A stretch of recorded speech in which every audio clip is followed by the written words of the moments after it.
Welcome to this new tutorial video. Today we will be taking a deeper look at Porsche deserialization in Solana Flutter to display the token list that our wallet holds.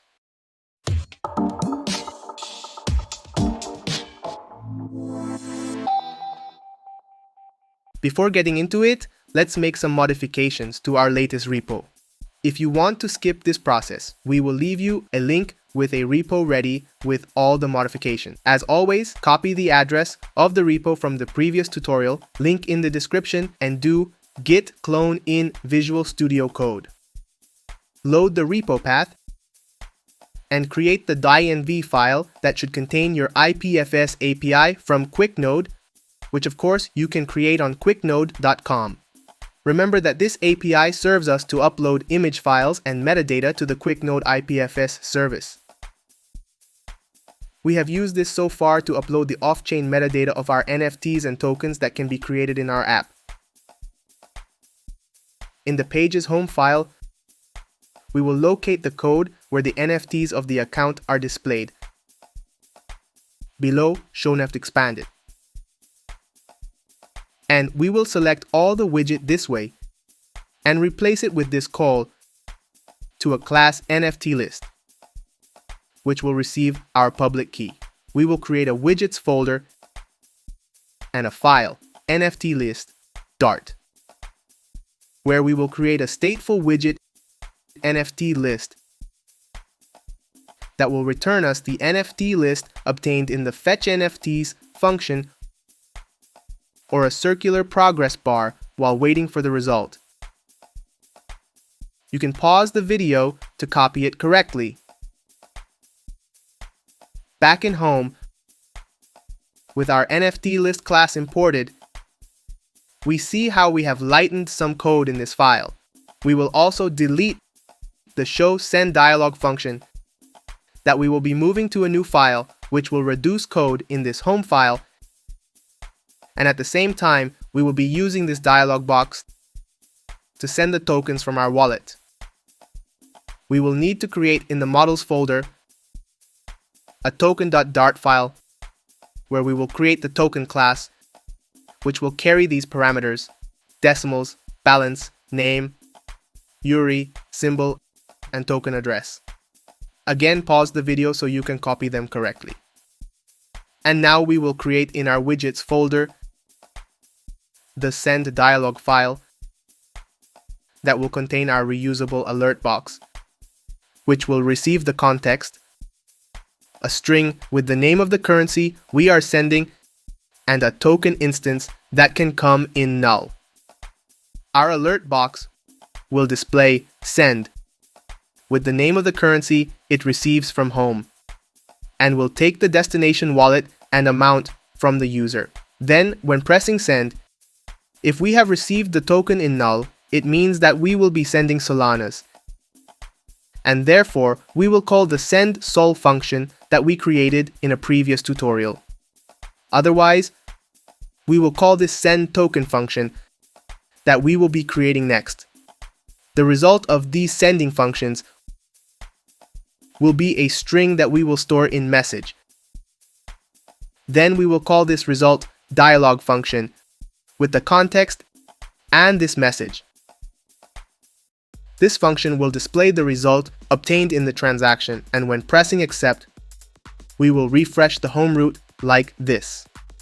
Where previously we called the function show send dialog that we have deleted, now we will call our new send dialog function that we will import, and to send Solanas, we must pass the context, the word Solana, and the token parameter in null. Remember that later we will be sending tokens with this same dialog, sending the corresponding parameters.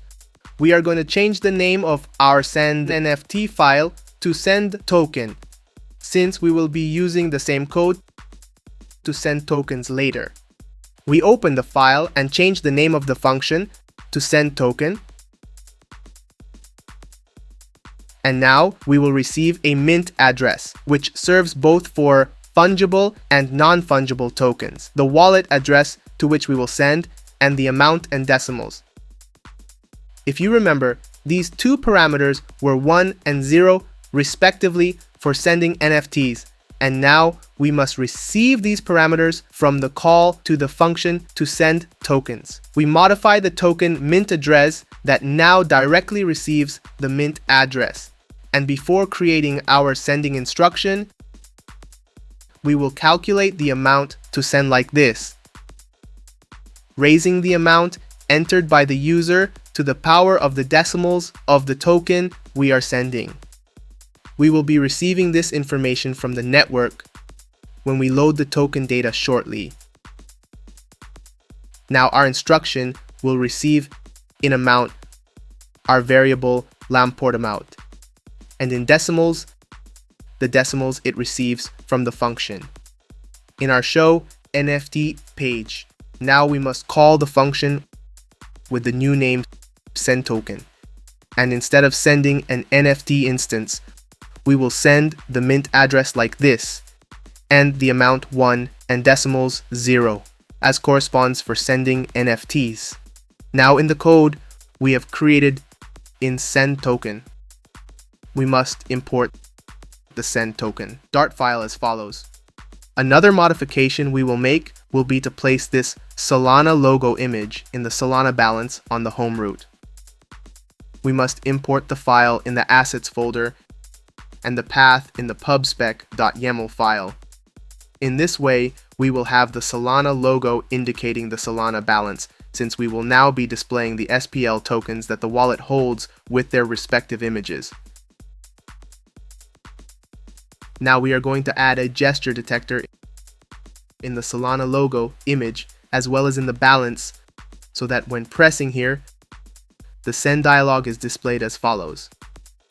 And we will no longer use the send icon, but we will display an expand icon to show the list of tokens in the wallet when expanding this window, using a bool show tokens expanded, similar to how we've done with the NFT list.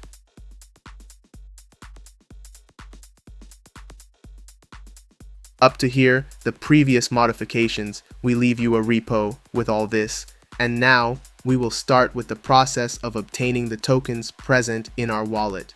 We are going to create a fetch tokens.dart file in the services folder and import all these libraries as shown on screen.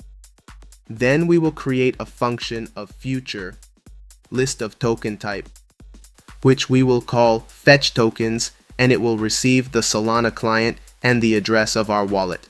Remember to import our token model. In the function, we will create a list of tokens that we will fill and return at the end. We are going to verify that the client and our public key are not null, interrupting the function if they are.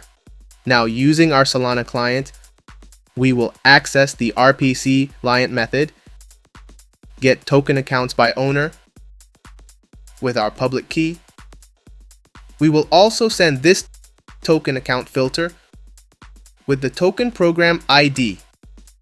In this way, we will only obtain the token program accounts associated with our wallet. This function will return a program account result object in whose value parameter a list of program accounts will come that we will store in this addAlist variable.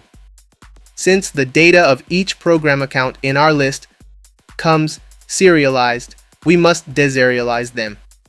To do this, we will create in our anchor types folder a file atadata.dart, where we will create this atadata class with the bor serializable tag. Here we will define all these variables exactly in the order as they come serialized from the blockchain and with their respective types, which will correspond to the size in bytes they occupy in the data list. We invite you to see the QuickNode guide on how to deserialize data in Solana, link in the description, to better understand this process. Remember that we must have specified in our pubspec the build runner dependency and execute the command flutter pub run build runner build to create the complementary Borsch serialization deserialization file. we will choose option 1 to delete the complementary files created previously, and we already have our data class ready to deserialize the data of each element of our list. Now we will iterate through our list with this for, where for each element we will take the data content in the account parameter as binary account data type and save it in this @bytes variable. And with it, we can call the FromBorscht method of our data class that we just created and import as appropriate. To this method, we will send the content of the data parameter present in our @bytes variable converted to a list of 8-bit integers. The result of the FromBorscht function we will save in this data variable, which will contain the deserialized data of each program account. Now, we need to get the information for each token, since for the moment we only have its mint address, obtained through deserialization. To do this, we will use the getAccountInfo method available for the RPC client class of our Solana client, sending it the mint address of each of the tokens we just obtained. This function will return an AccountInfo object in whose value parameter the serialized token information will come. So, if you guessed it, we must create a new Borscht serializable class to deserialize the data of each account instance. We will create the token data file in our anchor types folder, and inside it, the token data class with all these parameters in this precise order, since that is how they come from the blockchain. Of these parameters, we are interested in the decimals for the moment, since this will allow us to discard NFTs from the token list to be left with the fungible tokens that we will display in our list. In addition, the decimals will serve us to calculate the amounts when sending the tokens. In the same way as we did with the ATA, we will take the information in the data parameter as binary account data type to then access again the data parameter in the obtained variable and deserialize this data with the FromBorscht method of the token data class, saving the result in this mint data variable. Now we will filter the tokens whose decimals are 0, and we will only take those whose number of decimals is greater than 0. We create an instance of the token class. We get the balance of this token for our wallet through the getTokenBalance method, which receives the account associated with the token or ATA. We save the balance in our token instance, as well as the decimals in the decimals field and the mint address in the token address field. Now, we will only take the tokens with a positive balance in our account, and we must search for their metadata to obtain the token information such as name, symbol. To do this, we must know the metadata address associated with the ATA account that associates our wallet with the token. We do this by deriving this PDA with the find program address method with the seeds metadata string as follows. The metaplex program id public key in bytes. We must copy this exactly as shown on screen, the mint address of the token, and in the program id parameter again, the metaplex program id public key. With our PDA ready, we must fetch the information for this account from the blockchain again through the getAccountInfo function, this time sending our metadata PDA as a string. As we already know, in the value parameter of this function, we will obtain an account class that will bring the serialized account data. Here we are going to filter the accounts which do not have associated metadata like this, and then take the serialized data in this metadata PDA bytes variable as we have done before. Luckily, we have this metadata object from the Metaplex library, with a from binary method that will receive the data in metadata PDA bytes as a list of 8-bit integers and return the serialized metadata of the token. Now we can save in our token the name and symbol available in our metadata, and for the URI, we must get the URI of the image from the JSON address obtained in the metadata. We make a get to the JSON URI, decode it, and take the address in the image parameter and save it in the URI field of our token. With all the information ready, we add our token to our token list. And in this way, we have built our list of tokens that we will return. We will create a token list file in the widget folder. We copy the contents of NFT list and paste it into our new file. We change the name of the class using Ctrl F2. We change our list to token list type. We change the name of the list to token future with Ctrl F2. Remember that now we will call the fetch tokens function, which needs the Solana client that we must then declare in the constructor importing the Solana library. We change here the type of future builder. We change the names NFT and NFTs as shown on screen and in our list tile. Now we will display the name and symbol of the token. Again, we update the call to fetch tokens, and for our image, we will use a circle avatar with the token URI as shown on screen, and our token list widget is ready. All that remains is to display our list of tokens on the home root when the show tokens expanded bool is true. As shown on screen, we can see in our app that after a while, the entire list of our tokens is loaded correctly. We will also show the balances for each token on the screen.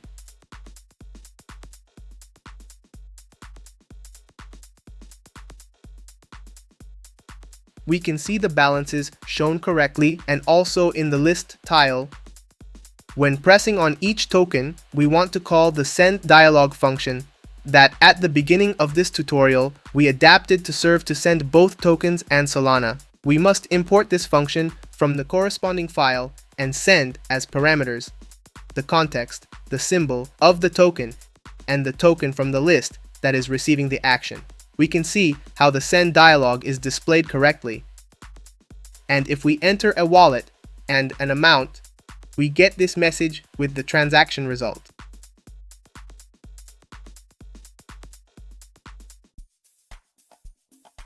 If you made it here, means you have your token list already displaying on your app, taken and deserialized directly from Solana's blockchain. Don't forget to like, subscribe, and share with your friends so that we all learn to develop in this wonderful Solana ecosystem.